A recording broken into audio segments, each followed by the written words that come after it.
In today's video, I'm going to teach you how to check Gmail storage space left. Whether you're curious about how much room you have for new emails or just keeping an eye on your Google account usage, the process is quick and straightforward. Start by opening your web browser and heading to Gmail. If you're not already signed in, enter your account credentials and complete any prompts to get to your inbox.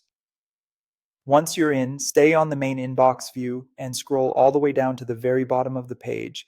There, you should see a small line that reads something like X GB, Y% of Z GB used. That single line is your at-a-glance dashboard for storage. The first number is how much space you've used so far, the percentage shows how close you are to your limit, and the final number is your total storage allocation.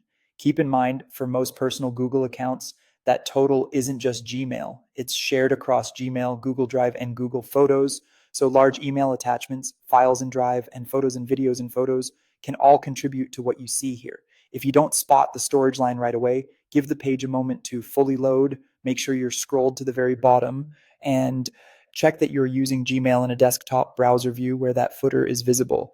If you want a deeper breakdown, click your Google account profile picture in the top right corner, choose Manage Your Google Account, and then select Storage. This brings up a detailed view that separates usage by service, so you can see exactly how much space Gmail, Drive, and Photos are each taking.